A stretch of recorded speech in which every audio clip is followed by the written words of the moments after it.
Welcome to Sakshi Education. This is Dr. Moses.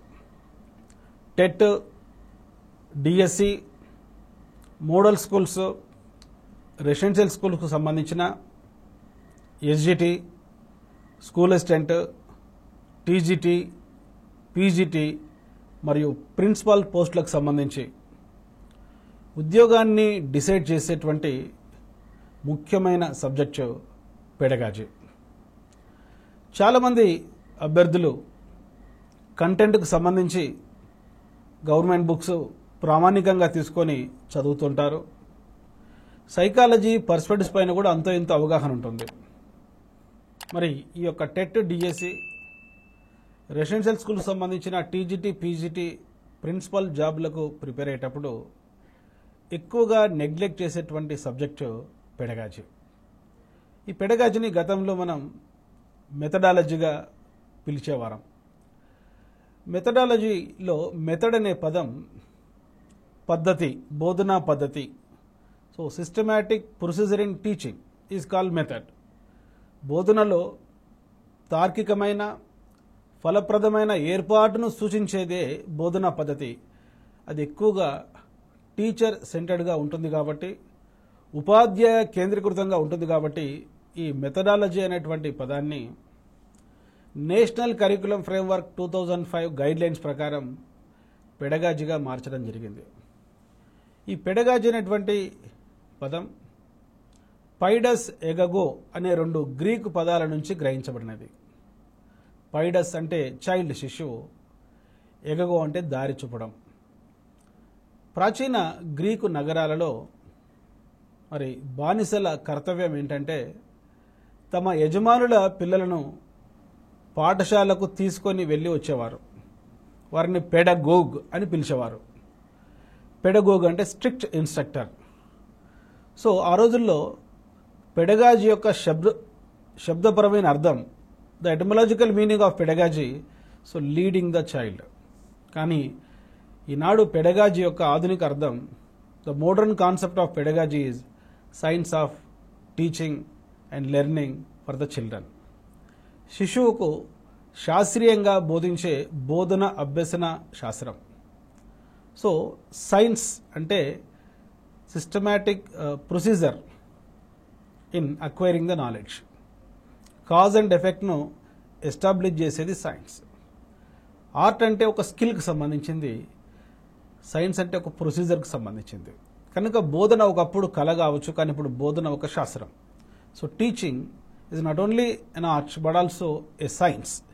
కనుక టీచింగ్ను ఒక scientific వేలో అధ్యయనం చేసేదే పెడగాజీ.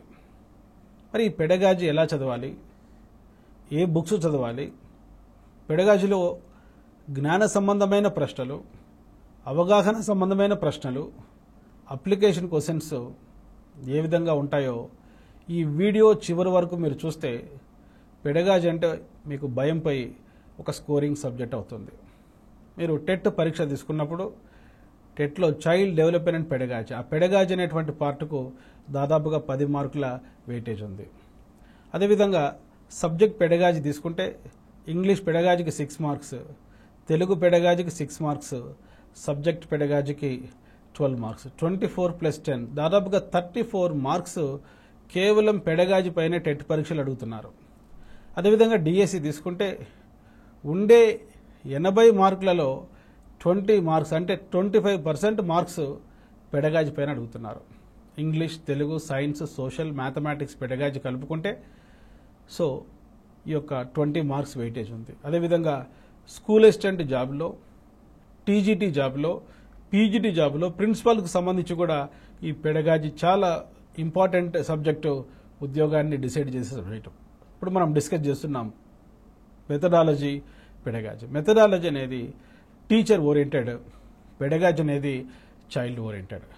సో ఈ పెడగాజీ, మెథడాలజీకి సంబంధించి ఏవి ప్రామాణికమైన పుస్తకాలు చూడండి. ఇక్కడ బోధనా పరివర్తన, పెడగాగికల్ shift, paradigm shift in teaching, బోధనలో మార్పులను 2005 నేషనల్ కరికులం ఫ్రేమ్వర్క్ సూచించింది. దీనికి కారణం సైకాలజీలో ఒక థియరీ, సోషియో కల్చరల్ కన్స్ట్రక్టివిజం, సాంఘిక సాంస్కృతిక నిర్మాణాత్మక సిద్ధాంతం. రష్యా దేశానికి చెందిన వైగాట్స్కి ప్రకారం జ్ఞానం అనేది నిర్మించబడేది. జాన్ లాక్ చెప్పినట్లు ఒకప్పుడు బ్రెయిన్ అనేది ట్యాబులా రాసా కావచ్చు.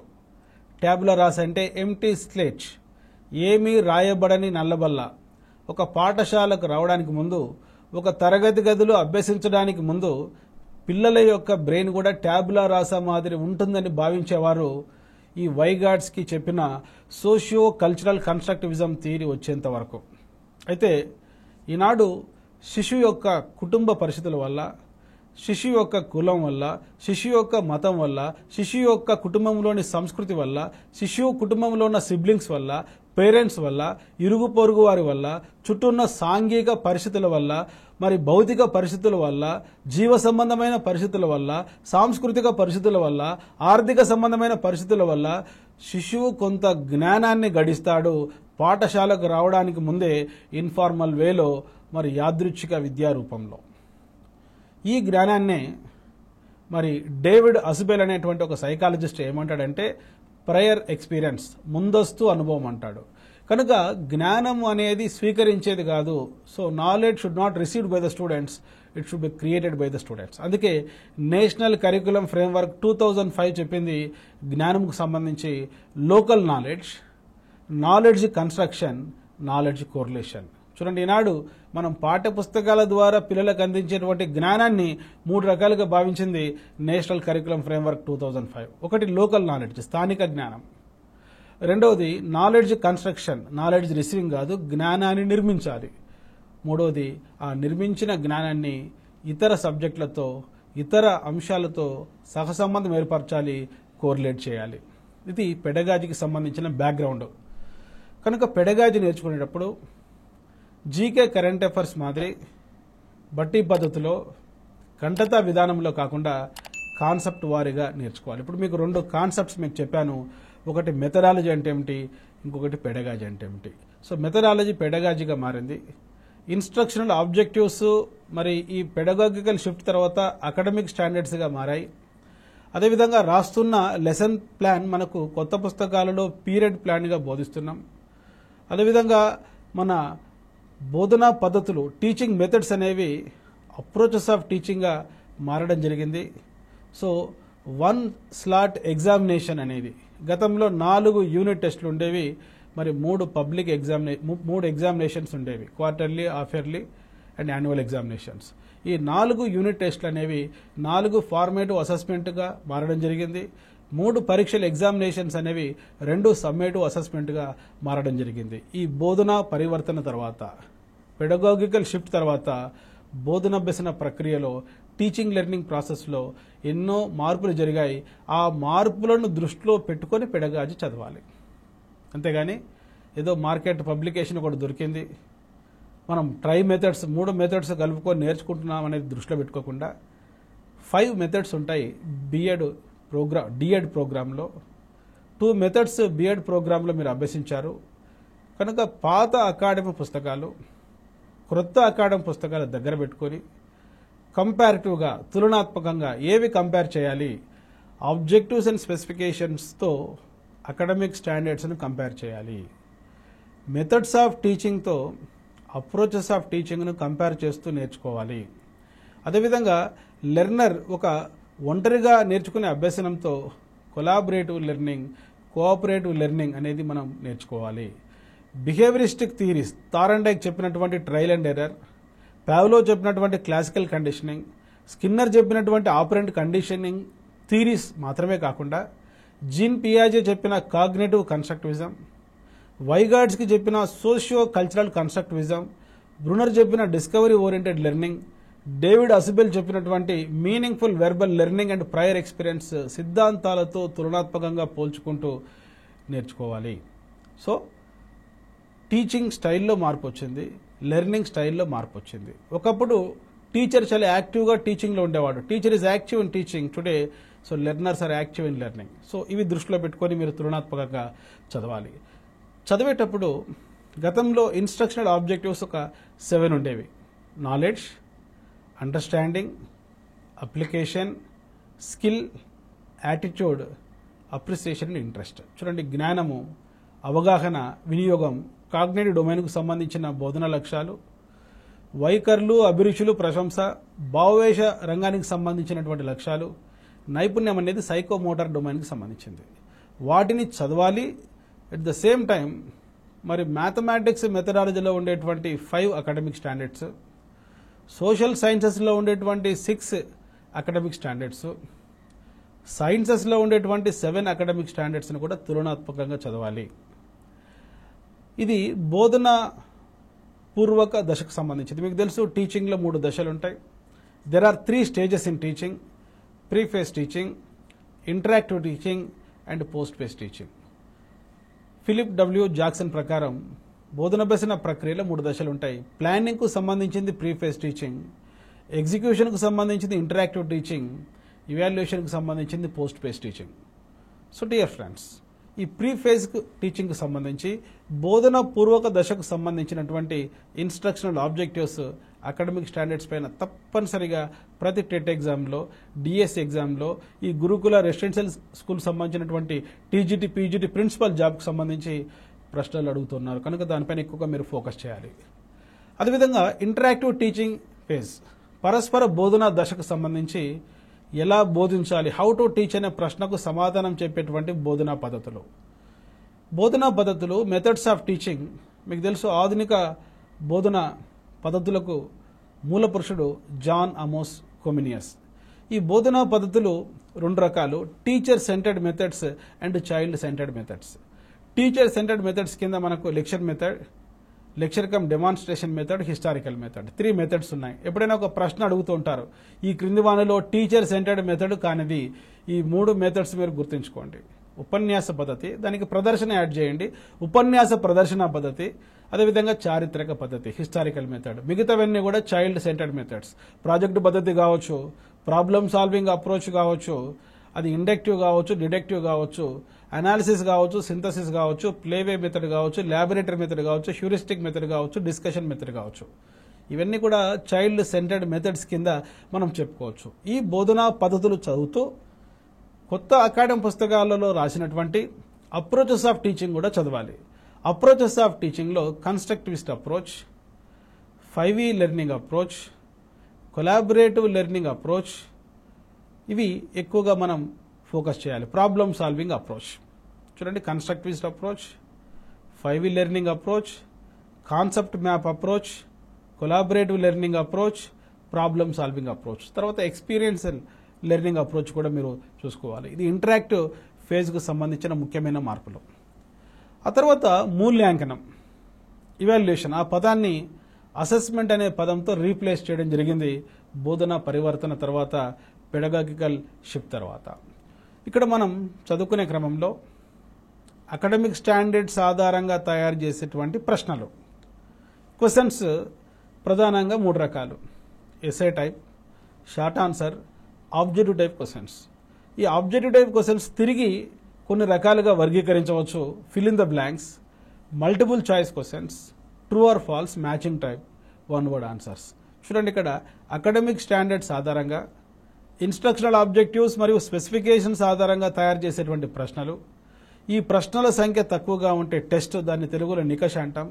ప్రశ్నల సంఖ్య ఎక్కువగా ఉంటే దాన్ని ఎగ్జామినేషన్, పరీక్ష అంటాం. మనం టెస్ట్, ఎగ్జామినేషన్ మధ్య మౌలికమైన తేడా, ఒక యూనిట్ టెస్ట్ ఉపాధ్యాయుడు తయారు చేస్తే, ఒక పబ్లిక్ ఎగ్జామినేషన్ ఒక బోర్డు తయారు చేస్తుంది.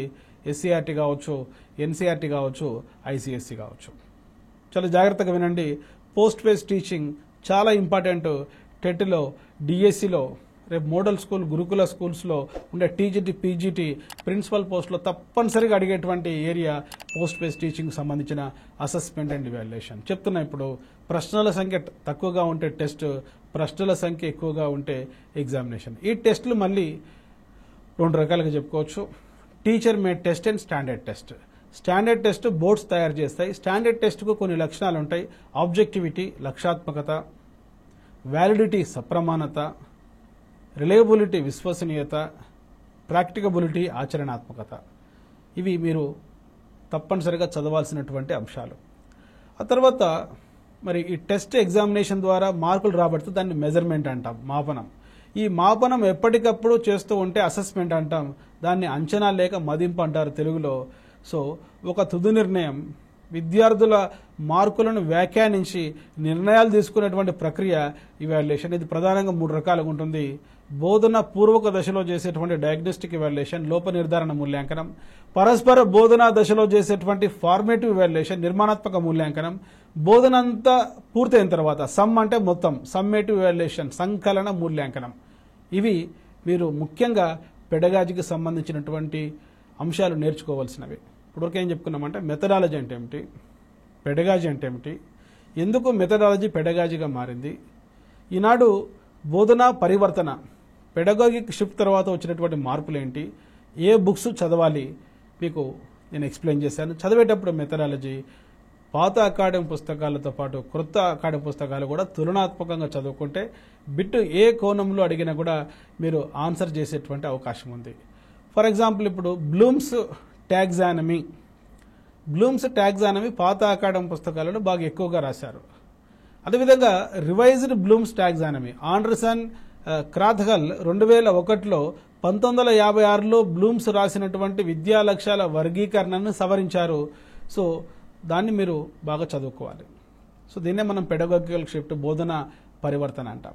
అదేవిధంగా మెథడ్స్ ఆఫ్ టీచింగ్ మనం తీసుకునేటప్పుడు ఎక్కువగా టీచర్ సెంటర్డ్ మెథడ్స్ పాత పుస్తకాలను రాశారు, అప్రోచెస్ ఆఫ్ టీచింగ్ క్రొత్త పుస్తకాలను రాశారు. ముఖ్యంగా సిలబస్ కరికులం మనం తయారు చేసేటప్పుడు national curriculum framework guidelines ఆధారంగా, Andhra Pradesh state curriculum framework 2011 guidelines ఆధారంగా, మరి right to education act 2009 guidelines ఆధారంగా రాసినటువంటి కొత్త పుస్తకాలలో ఏ మార్పులు వచ్చాయి, సిలబస్ అంటే ఏమిటి, కరికులం అంటే ఏమిటి, కరికులం రూపొందించడంలో ఏ పద్ధతులు ఉన్నాయి, qualities of A text book, ఆ టెక్స్ట్ బుక్ను ఎట్లా ఇవాల్యుయేట్ చేస్తారో మొదలైన అంశాలు మీరు చదవాలి. నా నెక్స్ట్ క్లాసెస్లో ఎడ్యుకేషనల్ సైకాలజీ ఎలా ప్రిపేర్ కావాలి, పర్స్పెక్టివ్స్ ఇన్ ఎడ్యుకేషన్ ఎలా ప్రిపేర్ కావాలి, యూనిట్ వారీగా, టాపిక్ వారీగా నేను ఎక్స్ప్లెయిన్ చేస్తాను. ఒక నోట్స్ దగ్గర పెట్టుకొని నేను చెప్పేటువంటి క్లాసెస్ వింటూ నోట్స్ రాసుకొని అర్థం కాని విషయాలు ఆ నోట్స్ చదువుకుంటే ఎడ్యుకేషనల్ సైకాలజీ సంబంధించి, పర్స్పెక్టివ్స్ ఇన్ ఎడ్యుకేషన్కి సంబంధించి, ముఖ్యంగా ఈ పెడగాజీకి సంబంధించి మీకు భయం పోయి ఈ సబ్జెక్టు మీకు ఇష్టమైన సబ్జెక్టులు అవుతాయి. I wish you all the best.